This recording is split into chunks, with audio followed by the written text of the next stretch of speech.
Welcome back. It's Mrs. Schreiber again. And today we're going to do a lesson on nonfiction, and we're going to continue on that with topic and main idea. So before we get started, let's look at our Go Noodle and get ourselves calm, alert, and ready to learn.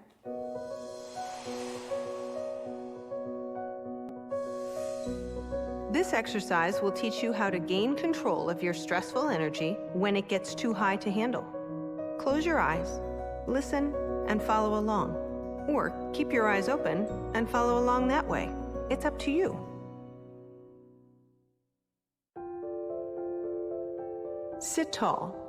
You can be on the ground with your legs crossed, or in your chair with your feet flat on the floor. Now imagine that you can look up and see the sky.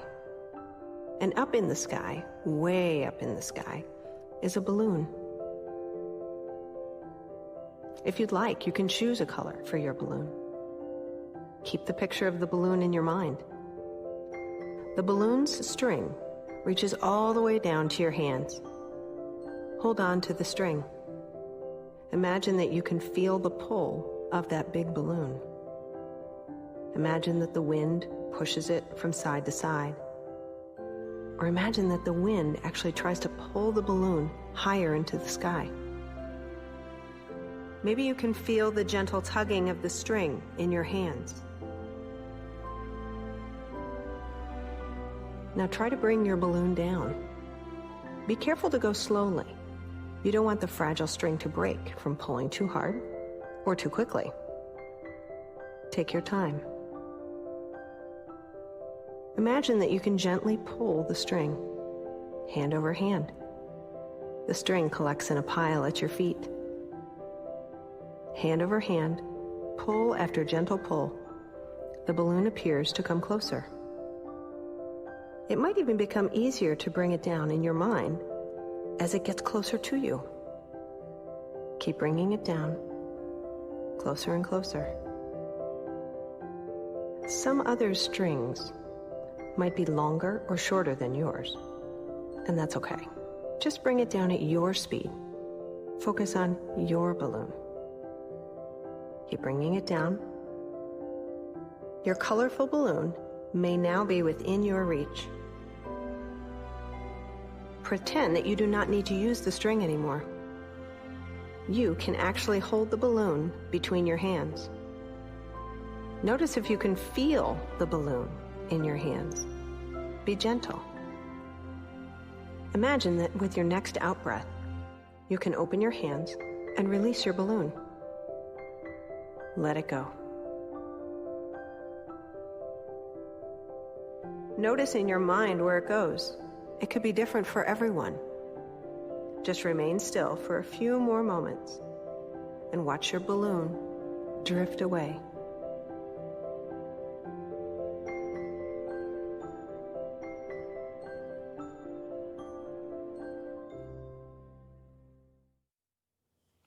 All right, now that we're calm, alert, and ready to learn, let's get started.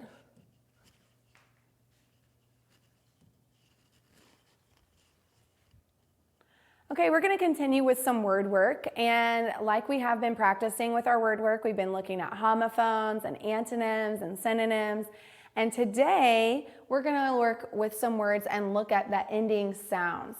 We know, and I know last time we talked about ending sounds that had the k sound, and the K, the CK, and the IC. Today we're going to look at ending sounds FLE, PLE, BLE, and DLE. And I'm going to say a word, and then I want you to shout out at home which column you think that that word should belong in. All right, are you ready? The first word is table. Table. We sat down at the table. Which column do you think it belongs in?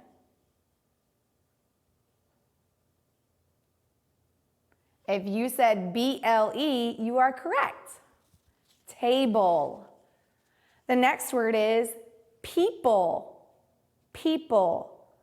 The people were walking down the street. People.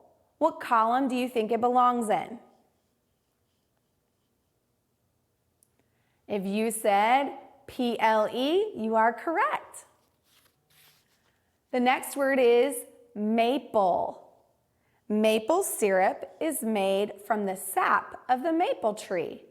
Maple. What column do you think it belongs in? Shout it out. If you said PLE, you are correct. You're doing a great job. The next word is doodle. She doodled on her paper with her pencil. Doodle. Which column do you think the word doodle belongs in? If you said DLE, you are correct. The next word is trifle.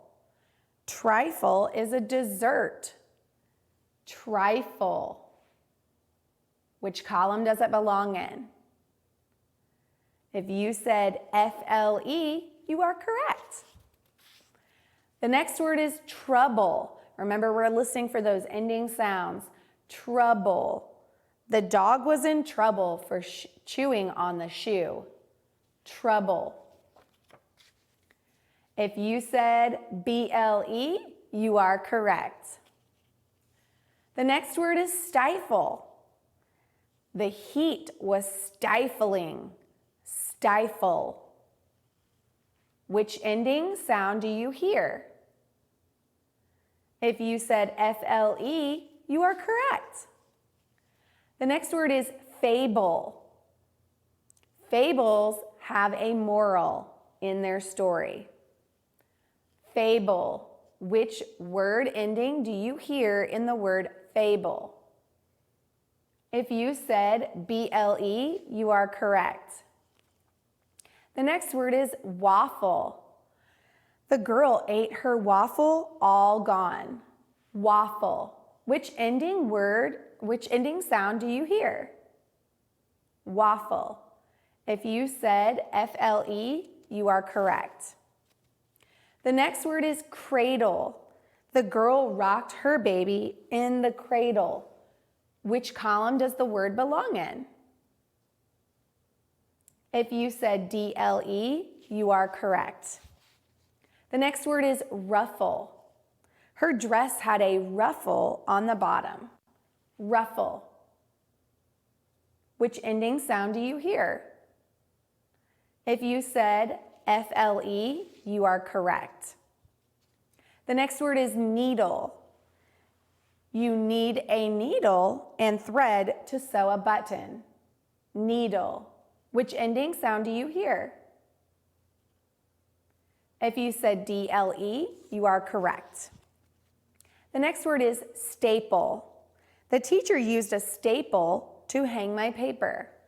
Staple. Which ending sound do you hear? If you said PLE, you are correct. The next word is couple. I have a couple of books I need to read. Couple. Which ending sound do you hear?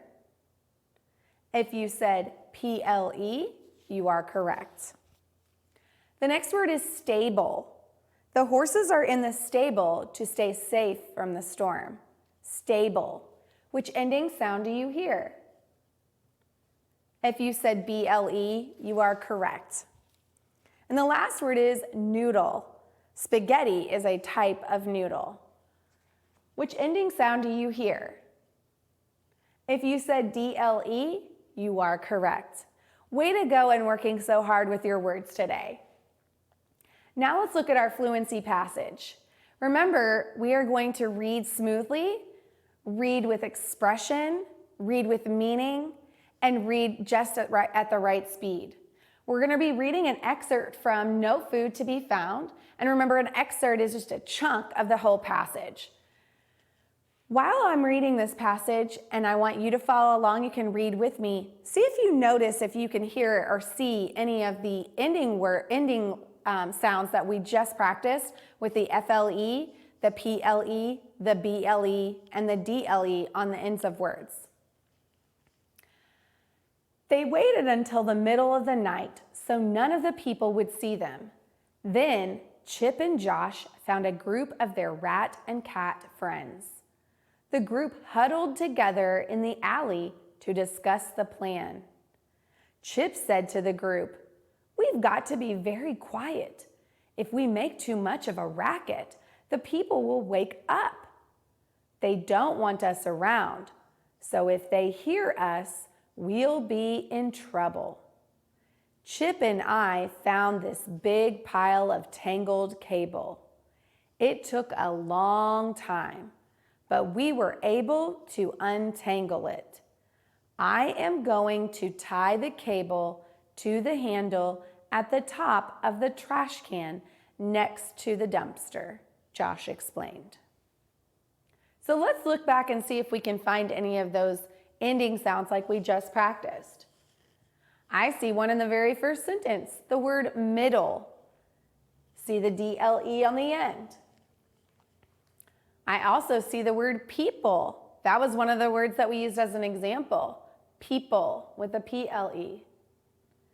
And huddled, it has the D on the end, but that's showing us it's past tense. But the DLE right there at the very end of that word is like what we practiced. Another word, people, and trouble. Trouble was also in what we just practiced and I gave you as an example word. The word tangled and untangle, which means untangle means you got it undone, so it's not tangled up in a mess anymore. And then cable with a BLE and handle with the DLE. So again, we found some words while we were reading that were matching that ending sound that we were practicing. All right, let's get started with some of our reading today. We're going to focus on RN 2.2, which says to identify the main idea of multi-paragraph text and the topic of each paragraph. So today, I can identify the main idea and topic of a paragraph. We're going to focus in on just a paragraph today, and then we'll continue working on this skill next time. So let's review a little bit. Topic versus the main idea. What is the topic? The topic is the big idea or subject that the author writes about. So it's one or two words. The main idea is a statement that the author makes about the topic and what the text is mostly about. And it's a sentence. So the topic is one or two words and a main idea is a whole sentence. The topic is usually a general subject and the main idea is a complete and more specific idea. And the topic is usually given in the title so that we have a hint about what we're going to be reading about. And the main idea is usually found in the text. Usually it's found in the first sentence, but also it could be found at the end of the text as well. Here's an example. So the topic would be plants, and the main idea is plants need 4 things to live. So I know that in this section, if I kept reading, it's going to tell me first they need this, and then the other 3 things that it needs. So thinking a little bit more about main idea, the main idea is what the text is mostly about. We want to look at the title and the pictures for the main idea. So we're looking at those text features. That's why they're really, really important. Sometimes the main idea is in the first or the last sentence, and we want to look for clue words repeated over and over. That last one is really important when we look for the topic. Usually when we see a word repeated over and over and over again, that's what the topic is about. So let's think about something for a second. I'm going to show you some pictures, and I want you to be thinking, what could my topic be if these were the pictures that you were given?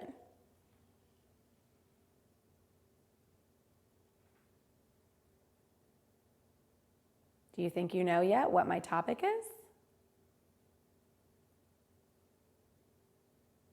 My topic is soccer. That's right. Good job.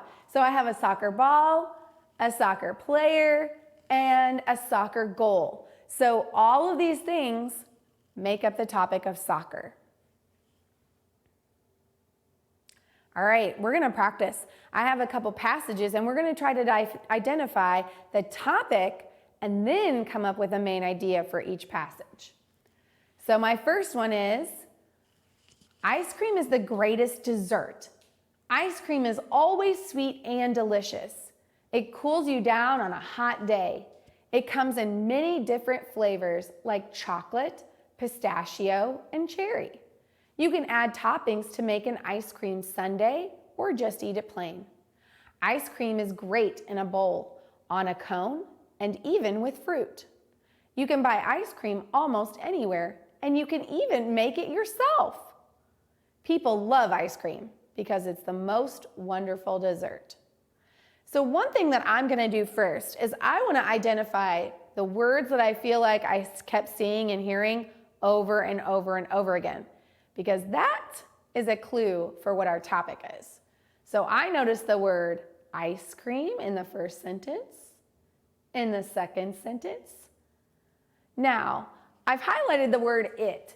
Oftentimes the reader will read a passage and they'll notice that the author will change from the subject to maybe a pronoun word like it or they.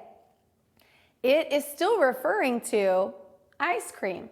So the author doesn't want to just say ice cream, ice cream, ice cream, ice cream, although I love it. They want to continue to change up the words and use a different pronoun like it. So it is referring to the ice cream. Ice cream cools you down on a hot day. It's the same thing. So the it I highlighted was referring to the ice cream. There's another it. It's also referring to the ice cream. And then we see the word ice cream again. And ice cream, and ice cream, and more ice cream. So do you think you know what the topic of this passage is? If you said ice cream, you are correct. Now our main idea, what is the passage mostly about? Well, the passage is mostly about ice cream, obviously, but what is the author trying to help us understand? Well, the author is trying to help us understand that ice cream is the best dessert. And in our very first sentence, it says that ice cream is the greatest dessert. At the last sentence, it also says that it's the most wonderful dessert. So I know that ice cream is the best dessert, and these were all things that the author was wanting me to understand. Let's try another passage. Elephants are amazing creatures with extremely interesting noses called trunks. An elephant's trunk contains more than 40,000 muscles.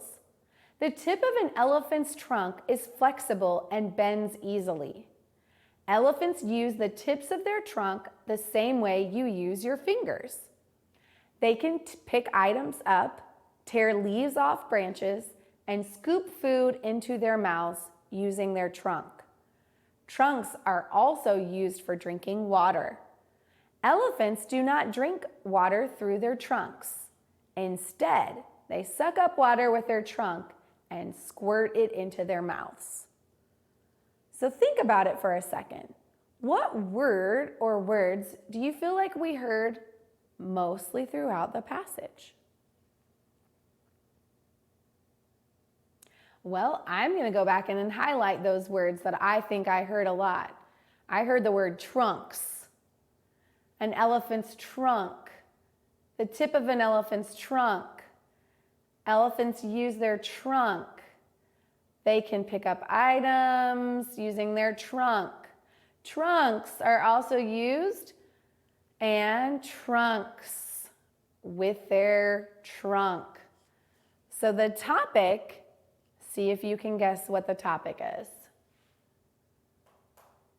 If you said elephant's trunk, you are correct. You could have said just trunk. I chose to write elephant's trunk because I wanted the reader to know that it was specific to that animal. And that's the animal we were talking about. We didn't talk about any other animals when we were reading that. It was just an elephant. So our main idea is, what was the author telling us that this passage was mostly about? Well, it was about the elephant's trunk and about all the things that are very interesting about it. So elephants' trunks are very interesting.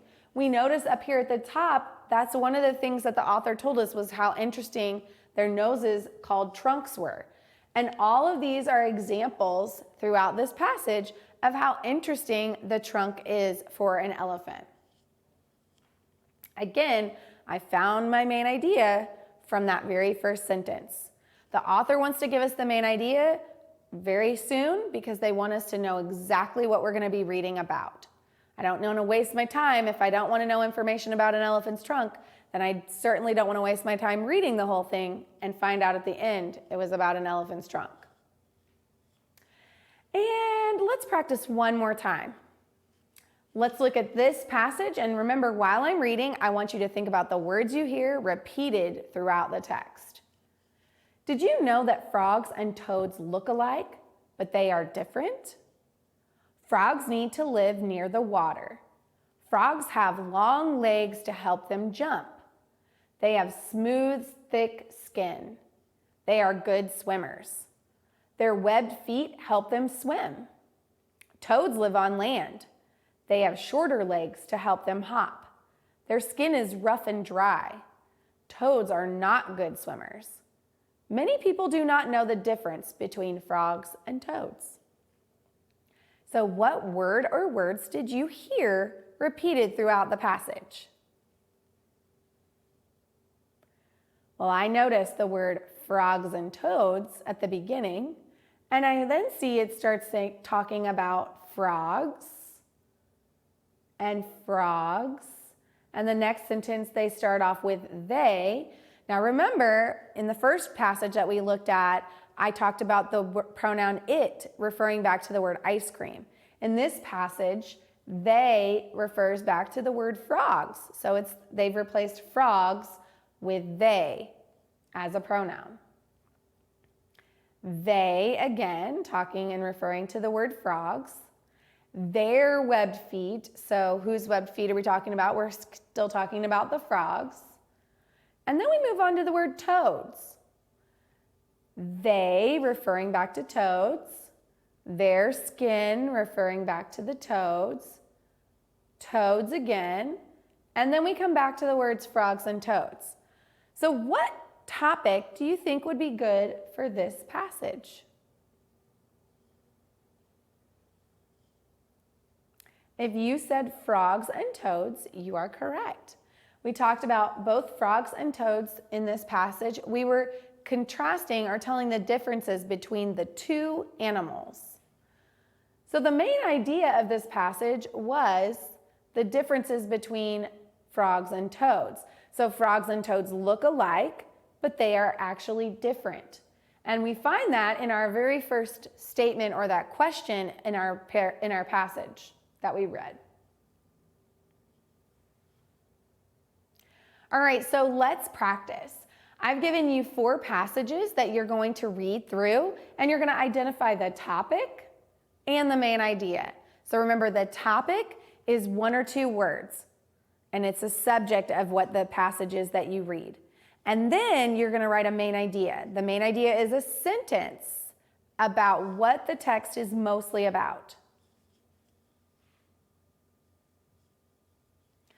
Thank you so much for joining me today. I really appreciate all the hard work that you've done and continue to do. And remember, our secret word for the day is tiger. That's tiger. Of course, I'm sure you wouldn't have guessed it by my slides today, but it is tiger. Thank you so much again, and have a great afternoon. See you next time.